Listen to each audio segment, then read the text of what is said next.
पहले समाचार में हमको बात करनी है प्रधानमंत्री धन धान्य कृषि योजना के बारे में, जिसको शॉर्ट में पीएमडीडीकेवाई भी बोला जाता है। ये समाचार आने वाले जितने भी एग्जामिनेशंस हैं इंक्लूडिंग यूपीएससी, ये सबके लिए इम्पोर्टेंट है क्योंकि ये स्कीम काफ़ी वक्त से न्यूज़ में बनी हुई थी और इसको एक गेम चेंजर माना जा रहा है। हमारा जो पूरा एग्रीकल्चरल सेक्टर है, उसमें एक बड़े लेवल में ट्रांसफॉर्मेशन होगा, ऐसी अपेक्षा या फिर ऐसी उम्मीद इस पर्टिकुलर स्कीम से की जा रही है। तो प्रधानमंत्री धन धान्य कृषि योजना क्या है, इसके क्या ऑब्जेक्टिव्स हैं, सारी चीज़ें हम लोग डिस्कस करते हैं और उसके बाद फिर इसमें से क्वेश्चंस क्या-क्या बन सकते हैं वो भी देखेंगे।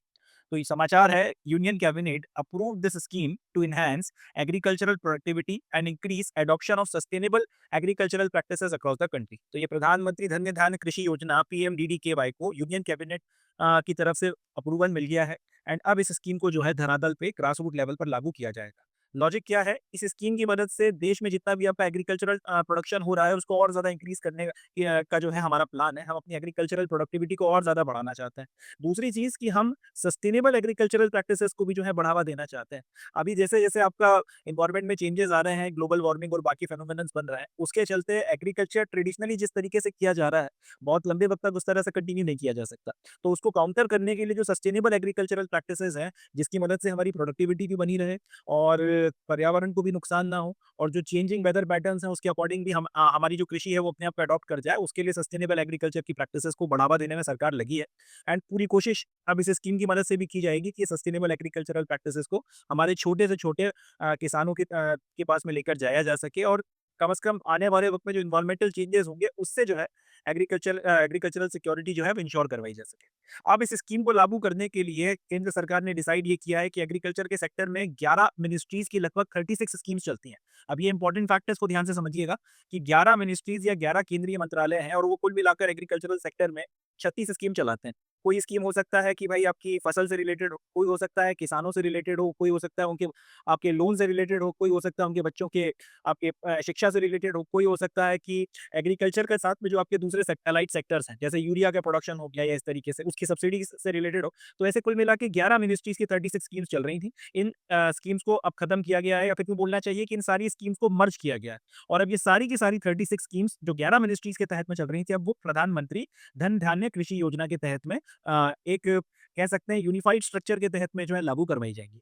अब ज़ाहिर-सी बात है, अगर 36 के करीब स्कीम्स हैं, इन सारी स्कीम्स को आपने मर्ज कर उसकी जगह पर अब एक नई स्कीम चालू कर दी है जिसका नाम है प्रधानमंत्री धन्य धान्य कृषि योजना। तो ये पर्टिकुलर स्कीम कोई छोटी-मोटी स्कीम तो रहने नहीं वाली, इसमें खर्चा खूब सारा होने वाला है। तो अभी अनुमान ये है कि लगभग 24,000 करोड़ रुपया इस स्कीम को चलाने में हर साल जो है हमारा खर्च होगा एंड इसको 6 साल तक जो है अभी चलाकर देखा जाएगा कि इसके क्या परिणाम फिर निकल कर आते हैं और हमारे जो एग्रीकल्चर को लेकर जो ऑब्जेक्टिव्स हैं कि एग्रीकल्चरल प्रोडक्टिविटी बढ़ेगी और सस्टेनेबल एग्रीकल्चरल की प्रैक्टिसेस का एडॉप्शन जो है ज़्यादा देरी से बढ़ेगा। इसमें हमने कितना विकास किया, कितना विकास नहीं किया, उसके बाद में उसका एनालिसिस किया जाएगा। स्कीम की शुरुआत इसी फाइनेंशियल ईयर यानी कि 2025-26 से जो है की जाएगी एंड यहाँ 25-26 से 6 साल का मतलब है कि 30-31 तक 31 या 32 तक जो है आपकी ये पूरी स्कीम जो है अपना चलने वाली है। ऑब्जेक्टिव ये है या फिर एक असम्पशन ये है कि लगभग 1 करोड़ 70 लाख के करीब जो हमारे फार्मर्स हैं, उनको इससे फ़ायदा मिलने वाला है। 1.7 करोड़ फार्मर्स का अगर इससे फ़ायदा हो रहा है, इसका मतलब ये देश के एक बहुत लार्ज चंक ऑफ पॉपुलेशन को जो है वो टच करने वाली है। देश की जनसंख्या का एक बहुत बड़ा हिस्सा जो है वो इस स्कीम के साथ इंटरैक्शन में आएगा, उसके ऊपर इसका प्रभाव पड़ेगा। अब ज़ाहिर-सी बात है, अगर ये स्कीम नहीं चली और इसके उस तरीके के ऑब्जेक्टिव्स निकल कर नहीं आए, जिस तरीके के ऑब्जेक्टिव्स आप चाहते हैं, तो इतनी बड़ी जो पॉपुलेशन आपकी इससे प्रभावित होने वाली है, कहीं न कहीं वो डिसअपॉइंट होंगे। तो सरकार भी जो है अपनी तरफ से पूरी अब कमर कस चुकी है कि भाई इस स्कीम के ऑब्जेक्टिव्स अपने को अचीव करने ही हैं। किसी भी तरीके से इस स्कीम को अपने को हिट बनाना है और उसके लिए अच्छी खासी प्लानिंग अभी की गई है और अब बड़े व्यापक लेवल पर जो है इसका इम्प्लीमेंटेशन भी जो है किया जा रहा है ताकि इन 1 करोड़ 70 लाख फार्मर्स तक ये स्कीम पहुंचे और उनका फायदा करवाए। जो ऑब्जेक्टिव्स हैं वो अचीव हो और आपकी जो एक बड़ी जनसंख्या है जो कृषि के ऊपर निर्भर करती है वो भी जो है इसका फायदा उठा सके। The scheme aims at augmenting post-harvest storage at the panchayat and block levels, improving irrigation facilities and facilitating availability of long-term and short-term credit। तो जैसा कि मैंने आपको बोला कि एग्रीकल्चरल प्रोडक्टिविटी बढ़ाने की तरफ पहला जो है फोकस है। भारत में एक बहुत बड़ी प्रॉब्लम यह है कि जब हमारा अनाज हम लगाते हैं या फिर जब फसल होती है, तब आपको खूब सुनने में आता है कि बम्पर पैदावार हुई है, रिकॉर्ड तोड़ जो है अपने फसलें हो रही हैं, सारी चीज़ें। फिर उसके कुछ वक्त के बाद में खबर आती है कि भाई फसल जो है वो खुले में पड़ी है और भीग कर खराब हो गई है, सड़ गई इस तरीके से। कई बार सुप्रीम कोर्ट भी तक टिप्पणी कर देते हैं कि अगर आपको अनाज ऐसे खराब करना है तो उससे अच्छा है मुफ्त में बाँट दीजिए। तो अभी कोशिश ये की जा रही है कि जो रिकॉर्ड तोड़ पैदावार हो रहा है, जो बड़ी मात्रा में हमारे यहाँ प्रोडक्शन हो रहा है, इसको पंचायत और ब्लॉक लेवल के ऊपर इसकी स्टोरेज की अच्छी व्यवस्था की जाए। वेयर हाउसेज़ जो हैं उनका निर्माण किया जाए। वेयर हाउसेज़ बनवाए जाएँ और अगर बड़े-बड़े वेयर हाउसेज़ नहीं बनवाए जा सकते तो उसकी जगह पर स्मॉलर स्टोरेज फैसिलिटीज़ जो है हमको डेवलप किया जाए, मगर पॉइंट ये है कि डेवलप किया जाए। तो अगर छोटी-छोटी फैसिलिटीज़ भी अगर डेवलप की जाएँगी तो उससे भी जो है अनाज की स्टोरिंग अच्छे से हो सकेगी और ये स्टोरेज अगर होगी तो ये खराब नहीं होगा तो फिर आपका जो किसान है, सीज़न खत्म होने के बाद में भी इसको बेच सकता है। जब उसका मन होता है भी इसको मंडी में लेकर जा सकता है, इससे जो है अपना अगर उसको अच्छे दाम मिल रहे हैं उस वक़्त तक उसको जो है स्टोर करके अच्छे दामों पे भी बेच सकता है। तो पंचायत के लेवल पर और ब्लॉक के लेवल पर इसके लिए आपकी स्टोरेज फैसिलिटीज़ जो हैं उसको इम्प्रूव करने और उनके कंस्ट्रक्शन और उसके ज़्यादा इस्तेमाल के ऊपर ज़ोर दिया जाएगा। दूसरा यहाँ पे किया ये जा रहा है कि जो सिंचाई की व्यवस्था है उसको इम्प्रूव किया जाएगा। जहाँ पर अभी तक इरिगेशन की फैसिलिटीज़ नहीं पहुँची हैं, वहाँ तक इरिगेशन की फैसिलिटी पहुँचाई जाएगी और जहाँ पर पहुँच चुकी है मगर उस लेवल पर जो है अभी एडॉप्टेबिलिटी देखने को नहीं मिलती या वैसे परिणाम नहीं आ रहा है, वहाँ पे समझा जाएगा कि दिक्कत क्या आ रही है। पानी जो है अंडरग्राउंड आपका जो है वाटर की प्रॉब्लम है या फिर बिजली का बिल ज़्यादा आ रहा है, क्या वजह है कि इरिगेशन की फैसिलिटीज़ उतना अच्छे से अडॉप्ट नहीं हो रही, तो उस हिसाब से चीज़ों को समझकर इरिगेशन की फैसिलिटीज़ को इम्प्रूव किया जाएगा। तीसरा और सबसे इम्पोर्टेंट काम कि आपका जो लॉन्ग टर्म और शॉर्ट टर्म में किसानों को क्रेडिट लेना पड़ता है, जो कर्ज़ लेना पड़ता है, उसकी एवेबिलिटी जो है उसको बढ़ाया जाएगा। इसको और ज़्यादा फॉर्मल सेक्टर में जो है लाने की कोशिश की जाएगी। लॉन्ग टर्म में लोन जो लेना है तो उसके लिए अब इतना तो हो चुका है कि किसान अपना बैंक चला जाता है। चाहे वो सहकारी बैंक चला जाए, चाहे वो आपके कमर्शियल बैंक चला जाए, मगर वो लॉन्ग टर्म में अगर 5 साल, 10 साल, 15 साल, 20 साल का लोन लेना है तो वो बैंक चला जाता है। बट अगर शॉर्ट टर्म के लोन की बात आई, 1 महीने का लोन है, 6 महीने का लोन है, 1 साल से कम का लोन है, तो ऐसी कंडीशन में वो बैंक वगैरह या तो जाता भी नहीं है और अगर जाता भी है तो इतनी कम अवधि के लिए जनरली उसको लोन मिलता नहीं है। मिल जाएगा तो जितना अमाउंट वो चाहता है उतना अमाउंट नहीं मिलेगा या फिर जितना ब्याज बैंक वाले चार्ज करते हैं उतना ब्याज वो देना नहीं चाहता। ऐसी परिस्थिति में शॉर्ट टर्म लोन के लिए अभी भी ये देखा जाता है कि साहूकारों के पास चले गए या आपका जो एक इनफॉर्मल पूरा क्रेडिट का पूरा सिस्टम चल रहा है उसमें आप चले गए। कई बार उससे किसानों का एक्सप्लॉइटेशन हो जाता है। तो उस चीज़ को भी जो है अब ध्यान दिया जाएगा कि शॉर्ट टर्म में भी जो आपको क्रेडिट या फिर कर्जा देना है या लोन्स वगैरह जो देने हैं, उसकी पूरी व्यवस्था को फॉर्मलाइज़ किया जाए और किसानों को उस फॉर्मल व्यवस्था से जोड़ा जाए ताकि किसी भी तरीके से लॉन्ग टर्म लोन के लिए भी और शॉर्ट टर्म लोन के लिए भी जो है उनका किसी भी तरीके से शोषण ना हो सके। For this scheme, 100 districts in country will be identified on three indicators: low productivity, low cropping intensity, and less credit disbursement. तो अब ये जो स्कीम है फिलहाल 100 डिस्ट्रिक्ट्स में शुरू की जा रही है। पूरे देश में कम से कम 100 जिले हैं जहां पर अभी इस स्कीम को लागू किया जाएगा और फिर जैसे-जैसे ये स्कीम प्रोग्रेस करती है, इसके परिणाम निकल कर आते हैं, तो उसके बाद में और फर्दर डिस्ट्रिक्ट्स में भी इसको बढ़ाना है। बट फिलहाल का ऑब्जेक्टिव ये है कि 100 जिलों में जो है इस स्कीम को लागू करवाया जाएगा या कम से कम 100 जिलों के साथ में ये स्कीम जो है लॉन्च हो रही है। अब ये 100 जिले कौन से होंगे? तो इसका डिसीजन करना है 3 इंडिकेटर्स के बेसिस पे। 3 ऐसे आपके पैरामीटर्स हैं जिसके बेसिस पे ये 100 डिस्ट्रिक्ट को आइडेंटिफाई किया जाएगा। पहला तो लो प्रोडक्टिविटी यानी कि वो ज़िले देखे जाएँगे अलग-अलग राज्यों में जहाँ पर आपकी जो एग्रीकल्चरल प्रोडक्टिविटी है वो बाकी ज़िलों की अपेक्षा भी कम है और नेशनल एवरेज की अपेक्षा भी वो कम आ रही है। तो लो प्रोडक्टिविटी वाले जो ज़िले हैं उनको शॉर्टलिस्ट किया जाएगा। दूसरा ऐसे ज़िले जहाँ पे उस लेवल पे क्रॉपिंग हो ही नहीं रही जिस लेवल पर होना चाहिए, लो क्रॉपिंग इंटेंसिटी। ऐसे समझ लेते हैं कि आपके पास में सपोज़ कर लेते हैं कि 1000 हेक्टेयर के आसपास में आपके पास ज़मीन है जिसके ऊपर क्रॉपिंग होनी चाहिए या 1000 हेक्टेयर के आसपास आपके पास एक ज़िले में खेत है। पता चलता है कि सिर्फ़ 400 हेक्टेयर के ऊपर जो है खेती-बाड़ी की जा रही है, 600 हेक्टेयर ज़मीन जो है उसको ऐसे ही छोड़ दिया गया। तो सवाल उठेगा कि यार ऐसा ये 600 हेक्टेयर ज़मीन आखिर क्यों खाली पड़ी हुई है? ऐसा तो हो नहीं सकता कि किसान आपका इतने बड़े लेवल पर जो है इस पे आपका ज़मीन जो है उसके ऊपर खेती किसानी बंद कर दें या फिर इतनी बड़ी ज़मीन जो है इस वक़्त अभी बंजर हो रही है या उसकी प्रोडक्टिविटी कम हो गई तो उसको कुछ वक़्त तक के लिए खाली छोड़ दिया गया। तो कोई ना कोई कारण होगा, पैसे नहीं होंगे या फिर आपका माइग्रेशन हो गया होगा किसी और वजह से या किसान की जो अभी पीढ़ी है उसने आपका एग्रीकल्चर को अडॉप्ट नहीं किया। बहुत से फैक्टर्स वगैरह होते हैं। तो देखा जाएगा कि आखिर क्रॉपिंग इंटेंसिटी जो है जिन जिलों में कम है वो क्यों कम है? और जिन जिलों में फिर कम निकल कर आएगी उनको भी जो है इस पर्टिकुलर स्कीम के तहत में शामिल किया जाएगा। और तीसरी चीज़ कि लेस क्रेडिट डिसबर्समेंट। किसानों को जो आपका क्रेडिट दिया जाता है, चाहे लॉन्ग टर्म में दिया जा रहा हो, चाहे शॉर्ट टर्म में दिया जा रहा हो, ऐसे कौन-कौन से ज़िले हैं जहाँ पे बाकी आप जो अच्छा परफ़ॉर्म करने वाले डिस्ट्रिक्ट्स हैं, उनकी कंपैरिज़न में बहुत आपका खराब परफ़ॉर्मेंस निकल कर आ रहा है, बहुत कम अमाउंट में जो है आपका क्रेडिट वगैरह ऐसे ज़िलों में दिया जा रहा है। इन 3 फैक्टर्स के बेसिस पे या इन 3 पैरामीटर्स के बेसिस पर जो सबसे बुरा परफ़ॉर्म करने वाली जो आपकी 100 डिस्ट्रिक्ट्स हैं या सबसे इस पूरे पैरामीटर्स में जो सबसे नीचे आने वाली डिस्ट्रिक्ट्स हैं, उनको इस स्कीम के तहत में शामिल किया जाएगा। हालाँकि इसमें भी एक प्रावधान ये डाला गया है कि हर एक राज्य से कम से कम 1 डिस्ट्रिक्ट जो है आपको इसमें शामिल करना ही करना है, चाहे कुछ भी हो जाए। तो अपने जितने भी स्टेट्स हैं, जितने भी यूटीज़ हैं, हर एक का कम से कम 1 डिस्ट्रिक्ट जो है इसमें शामिल किया जाए। बाकी किस राज्य से कितने नंबर ऑफ डिस्ट्रिक्ट्स आएँगे, इसको डिसाइड करने के लिए भी वही देखा जाएगा कि आपका जो नेट क्रॉपिंग एरिया है उसमें कितना शेयर है किस स्टेट का और उसके फिर ऐसे कितने आपके डिस्ट्रिक्ट्स हैं जो ये जो 3 पैरामीटर हमने इसके पहले देखे, लो प्रोडक्टिविटी, लो क्रॉपिंग इंटेंसिटी और लेस क्रेडिट डिसबर्समेंट, इसके ऊपर आपका फिट बैठ रहे हैं। उसके बेसिस पे ऑपरेशनल होल्डिंग्स देखी जाएँगी कि ऑन एन एवरेज कितना-कितना जो है किसानों के पास में ज़मीन है और कितनी ज़मीनों के ऊपर जो है फिर वो उसमें से बुआई कर रहे हैं, कितनी ज़मीन ऐसी खाली छोड़ दी गई है। कितना ये सारे फैक्टर्स वगैरह को देखकर जो है आपके राज्यों में से डिस्ट्रिक्ट सेलेक्ट किए जाएँगे। हो सकता है इसके बेसिस पे कुछ राज्य जो थोड़े ज़्यादा पिछड़े हैं, उड़ीसा हो गया, छत्तीसगढ़ हो गया, वहाँ से थोड़े ज़्यादा डिस्ट्रिक्ट्स आ जाएँ। आप जो एग्रीकल्चरली थोड़ा अच्छा परफ़ॉर्म करने वाले राज्य हैं, जैसे हरियाणा हो गया, पंजाब हो गया, हो सकता है वहाँ से ज़्यादा राज्य ज़्यादा इसमें डिस्ट्रिक्ट्स वगैरह शामिल ना हो। बट फिर भी कोशिश यही है और प्रावधान यही डाला गया है कि मिनिमम हर एक राज्य से एक डिस्ट्रिक्ट जो है उसमें शामिल किया ही जाएगा। ये एक प्रोविज़न है। बाकी फिर ये देखकर कि कौन से राज्य में ज़्यादा आपकी स्थिति खराब है, उसमें से ज़्यादा डिस्ट्रिक्ट्स वगैरह को शामिल कर लिया जाएगा।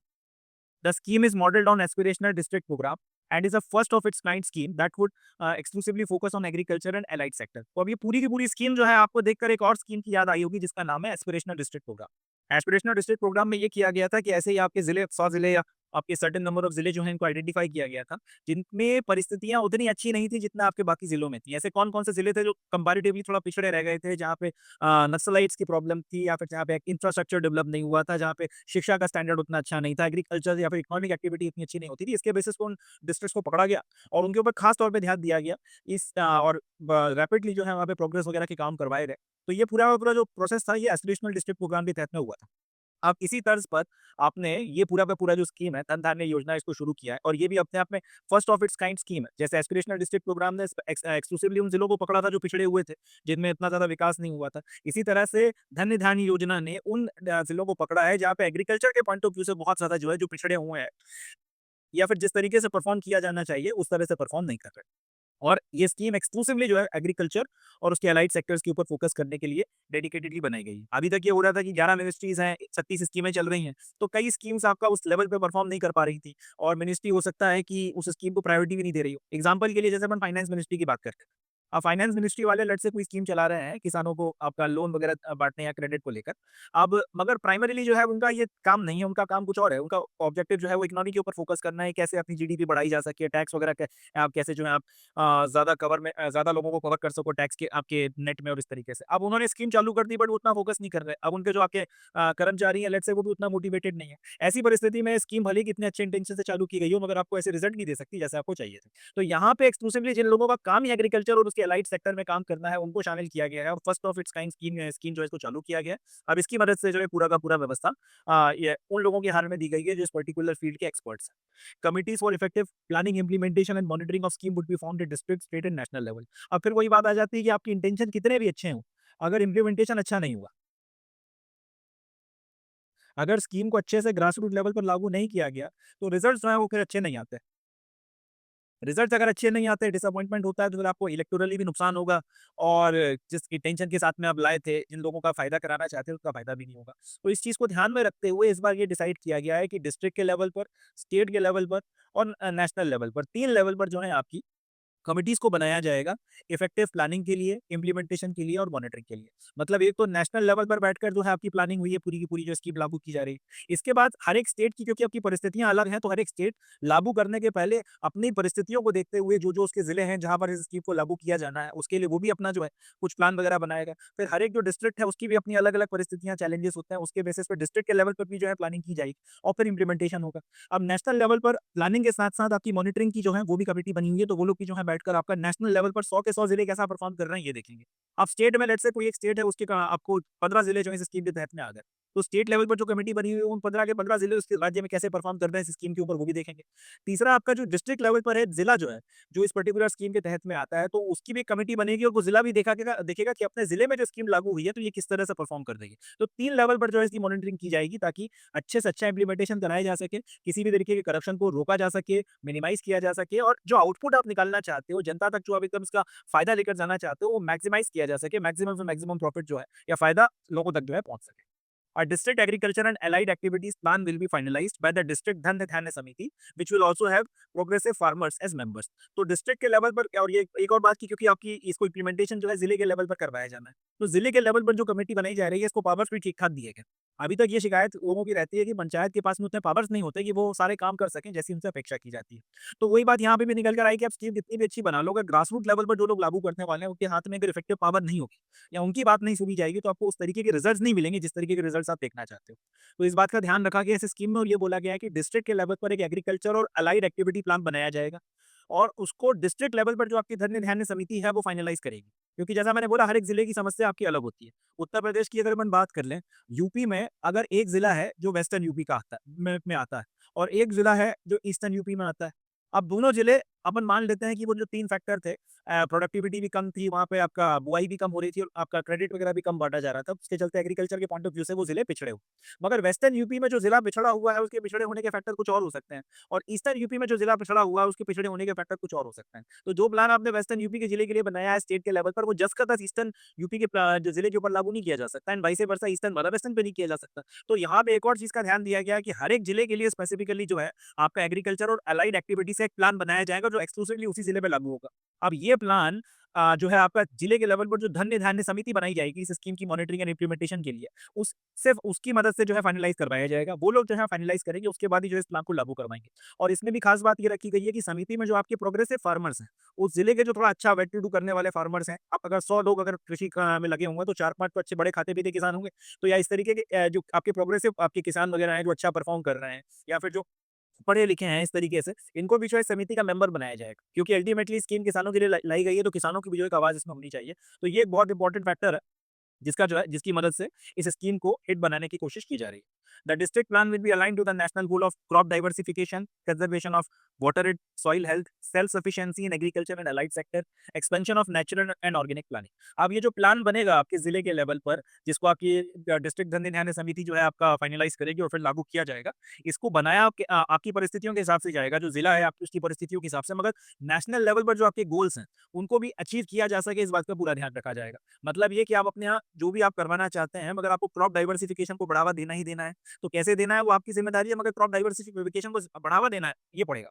दूसरा आपका वाटर का कंजर्वेशन करने के लिए और सॉइल हेल्थ को इम्प्रूव करने के लिए आपका जो ऑब्जेक्टिव्स हैं नेशनल लेवल पर, उनको भी आपको अपने यहाँ लागू करना पड़ेगा। ये आज़ादी आपको है कि आप कैसे करना चाहते हैं। आपकी ज्योग्राफिकल स्थिति देख लीजिए, इकोनॉमिक परिस्थिति देख लीजिए, समाज की जो कंडीशन है, आपका जो लोगों के पढ़े लिखे लोगों का या फिर लिटरेसी का जो आपका रेट है, सारी चीज़ें देखकर प्लान आप अपने हिसाब से बनाओ। मगर ऑब्जेक्टिव क्या है? वाटर कंजर्वेशन और सॉइल हेल्थ के ऑब्जेक्टिव्स आपके जो नेशनल लेवल पर डिसाइड किए गए हैं, वो अचीव होने चाहिए। तीसरा एग्रीकल्चर और एलाइड सेक्टर में आपको सेल्फ सफिशिएंसी लेकर आनी है।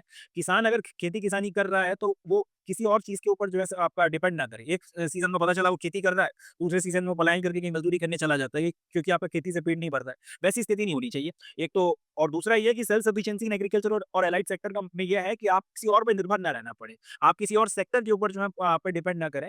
पूरा जो भी आपकी रिक्वायरमेंट्स वगैरह हैं, आप एक क्लोज़ साइकिल में एग्रीकल्चर और एलाइड सेक्टर अपना पूरा कर सकें। लास्टली नेचुरल और ऑर्गेनिक फार्मिंग को बढ़ावा देना है, जितना ज़्यादा हो सके वो आप करें। कैसे देंगे उसके लिए आप आज़ाद हैं, मगर नेचुरल और ऑर्गेनिक फार्मिंग को आप बढ़ावा देंगे, ये आपको करना पड़ेगा। तो इस तरीके से डिस्ट्रिक्ट लेवल पर ये आपकी आज़ादी है कि आप करेंगे कैसे? हाउ? कैसे आप करेंगे वो आपके ऊपर छोड़ा गया है, मगर करना क्या है, जो ऑब्जेक्टिव्स हैं वो आपको पहले से नेशनल लेवल के गोल के अकॉर्डिंग बता दिए गए। एंड सबसे अच्छी बात ये है कि ये पूरी की पूरी जो स्कीम है तीनों लेवल पर मंथली बेसिस पे इसकी मॉनिटरिंग की जाएगी। नेशनल लेवल पर देखा जाएगा कि जो 100 के 100 जिले हैं, इनमें किस तरीके से जो आउटपुट निकल कर आ रहा है। पहले महीने में क्या प्रोग्रेस हुई, दूसरे महीने में क्या प्रोग्रेस हुई, तीसरे महीने में क्या प्रोग्रेस हुई। तीसरे महीने की प्रोग्रेस पहले दूसरे महीने की प्रोग्रेस की अपेक्षा कम है, ज़्यादा है या उसी रेट पर चल रही है, एक्सेलरेशन आया, डिसेलरेशन आया, सारी चीज़ें देखी जाएँगी। यही बात आपका स्टेट के लेवल पर होगी कि राज्य में अगर 15 जिले आ गए इस स्कीम के तहत में, तो 15 के 15 जिले कैसे परफॉर्म कर रहे हैं। और डिस्ट्रिक्ट लेवल पर कि एक जिला जो है उसने पिछले महीने में कैसे परफॉर्म किया था, उसके कंपैरिजन में अभी कैसे परफॉर्म किया है और आगे की फिर आपकी क्या ग्रोथ प्रोजेक्शंस वगैरह हैं। तो ये 3 लेवल पर जो है आपकी कमिटीज़ वगैरह जो बनाई गई हैं, वो इम्प्लीमेंटेशन भी करा रही हैं और साथ ही साथ इसकी जो है मॉनिटरिंग वगैरह भी जो है आपका मंथली बेसिस पे करवाई जाएगी, ताकि किसी भी तरीके की कोई समस्या अगर आती है तो उसका समय से निपटारण किया जा सके। जो भी आपको स्टीयरिंग करनी है, जो भी मैनूवरिंग करनी है, वो सारी चीज़ें की जा सकें और इस स्कीम को सक्सेसफुल बनाया जा सके।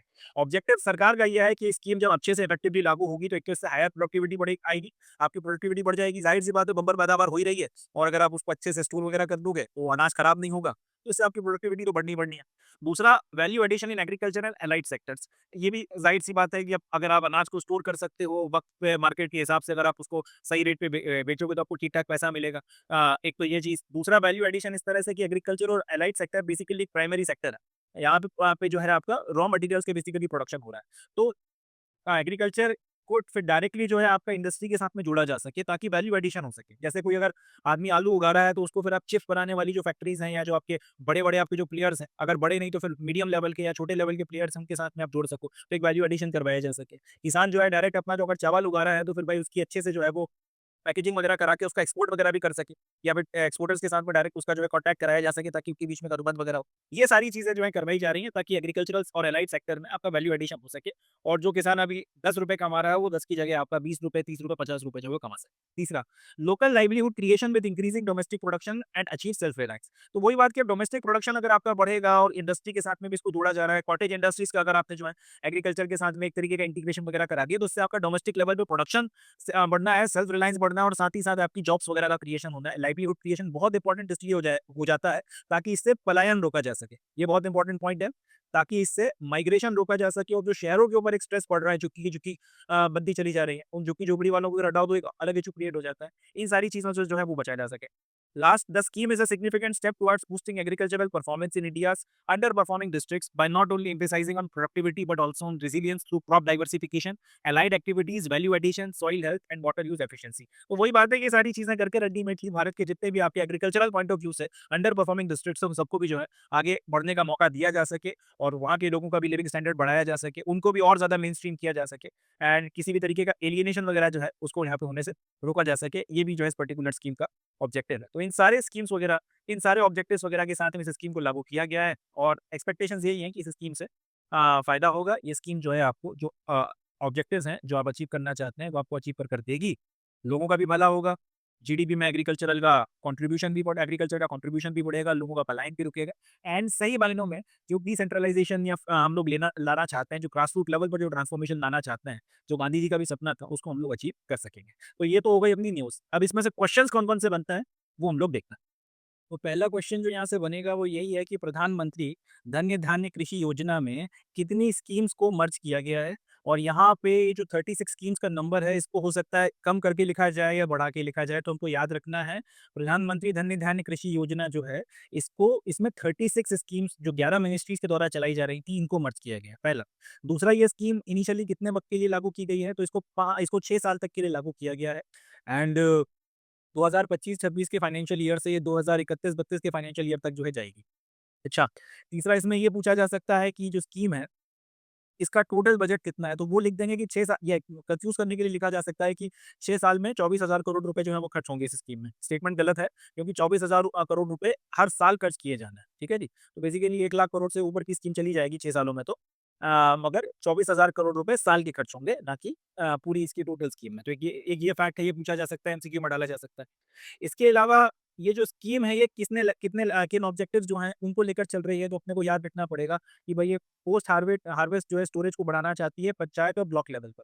यहाँ पे स्टेटमेंट के सामने छेड़खानी की जा सकती है कि जो स्कीम है पंचायत, ब्लॉक और डिस्ट्रिक्ट तीनों लेवल पर जो है पोस्ट हार्वेस्ट स्टोरेज और इसको बढ़ाना चाहती है, या ये हो सकता है कि ब्लॉक लेवल को आप बीच में से काट के यहाँ पे डिस्ट्रिक्ट लेवल जो है वो कर दो। तो यहाँ पे स्टेटमेंट के साथ में छेड़खानी हो सकती है, तो ये भी अपने को याद रखना है कि ब्लॉक और पंचायत के लेवल पर आप पोस्ट हार्वेस्ट स्टोरेज बढ़ाना चाहते हैं। दूसरा, इरिगेशन फैसिलिटीज हो गई या long term and short term credit में ये बोला जा सकता है कि लॉन्ग टर्म क्रेडिट को ही जो है इंप्रूव करना चाहती है, लॉन्ग टर्म क्रेडिट ओनली करके सेंटेंस बना दे, या short term credit only pay ही फोकस कर रही है, ऐसा भी नहीं है। लॉन्ग टर्म और शॉर्ट टर्म क्रेडिट दोनों को शामिल किया गया। तीसरा, कि भाई कितने आपके जिलों में लागू हो रही है, यहाँ पे भी नंबर के सामने छेड़खानी हो सकती है कि 110 कर दिया जाए, 100 को 100 का 50 कर दिया जाए, तो अपने को याद रखना है 100 जिलों के ऊपर लागू किया जा रहा है, और लो परफॉर्मिंग जो है या फिर अंडर परफॉर्मिंग जिले जो है उनको पकड़ा जाएगा। ये नहीं है कि हाई परफॉर्मिंग जिलों को पकड़ा जाएगा, और 3 फैक्टर्स की बेसिस पर ये देखा जाएगा कि कितने लो परफॉर्मिंग जिले हैं। लो productivity, low crop intensity and less credit disbursement. अच्छा, एक सवाल और कि यहाँ से एक इंटरेस्टिंग बस फैक्ट बन सकता है कि वो बोल देंगे कि जो धन धान्य योजना है, ये 100 जिलों में लागू होती है, और ये सिर्फ उन राज्यों में लागू की जाएगी जहाँ पे अंडर परफॉर्मिंग आपके डिस्ट्रिक्ट्स हैं। ये स्टेटमेंट सही है या गलत है? तो जवाब है कि ये स्टेटमेंट गलत हो जाएगा, क्योंकि ये पूरे देश में लागू होगी। अगर हर राज्य का एक जिला कम से कम इसमें शामिल हो रहा है, तो ऐसा नहीं है कि कुछ राज्य में ये स्कीम लागू हो रही है, कुछ राज्यों में स्कीम लागू नहीं होगी। थ्रू आउट द इंडिया जो है ये स्कीम लागू होगी, अगर हर एक राज्य से एक जिला कम से कम जो है इसमें शामिल किया जाएगा। तो ये याद रखना है, ये पैन इंडिया स्कीम है, कोई भी स्टेट इससे अछूता नहीं है। आप ईस्ट से लेके वेस्ट तक, नॉर्थ से लेके साउथ तक, हर स्टेट इसमें शामिल है, क्योंकि कम से कम आपके हर राज्य से एक जिला जो है इसमें शामिल किया जाना ही जाना है। इससे ज़्यादा भी हो सकता है, बट इससे कम नहीं। अच्छा, एक क्वेश्चन ये कि ये स्कीम जो है अपने आप में यूनिक है और इसके पहले की किसी भी स्कीम से मोटिवेटेड नहीं है, इस तरह से, तो ये स्टेटमेंट गलत हो जाएगा। अगर ये पूछा जाए कि ये स्कीम जो है आपका एस्पिरेशनल डिस्ट्रिक्ट प्रोग्राम से मोटिवेटेड है या उसी के आधार पर जो बनाई गई first of its kind scheme है, तो ये बात सही हो जाएगी। लास्टली, इसका मॉनिटरिंग कितने लेवल पर होगी, ये बोल सकते हैं कि स्टेट लेवल पर होगी और आपका डिस्ट्रिक्ट के लेवल पर होगी, ये सही है गलत है? या नेशनल लेवल पर होगी और डिस्ट्रिक्ट लेवल पर होगी, या आपका स्टेट लेवल और डिस्ट्रिक्ट लेवल पर होगी? तो अपने को याद रखना है तीनों लेवल पर होगी। नेशनल लेवल पर स्टेट लेवल पर और डिस्ट्रिक्ट लेवल पर, तीनों लेवल पर जो है इसकी इम्प्लीमेंटेशन की भी कमेटियाँ बनी हुई हैं और इसकी मॉनिटरिंग की भी कमेटियाँ बनी हुई हैं। एक क्वेश्चन ये कि इसकी मॉनिटरिंग हर 6 महीने में की जाएगी या आपका हर 6 महीने में की जाएगी या फिर आपका 12 महीने में की जाएगी, हर क्वार्टर में या 4 महीनों में की जाएगी। तो जवाब अपने को याद रखना है कि इसकी मंथली मॉनिटरिंग होती है, मंथली बेसिस पर जो है इसकी मॉनिटरिंग की जाएगी, ताकि अगर कहीं पे कुछ भी आपको थोड़ा बहुत भी परफॉर्मेंस में फ़र्क समझ में आता है, तो उसके लिए अकॉर्डिंगली आप काम कर सको। ये एक इंपॉर्टेंट फैक्टर है, याद रखना है। इसकी मॉनिटरिंग कैसी होनी है? मंथली बेसिस पे होनी है, ना कि किसी क्वार्टरली बेसिस पे या हाफ ईयरली बेसिस पे या ईयरली बेसिस पे होनी है। ये स्टेटमेंट भी बनाकर जो है पूछा जा सकता है। एंड लास्टली कि इस स्कीम के तहत में नेशनल गोल्स जो हैं उनको अचीव करने की कोशिश की जा रही है। कौन-कौन से?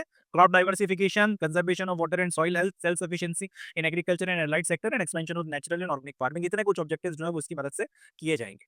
चलें, तो ये जो है कुछ आपके फैक्ट्स वगैरह आपके एमसीक्यू में पूछे जा सकते हैं, इनको अपने को ध्यान रखना ही रखना है। And yet again important scheme है, यहाँ से क्वेश्चंस बनेंगे।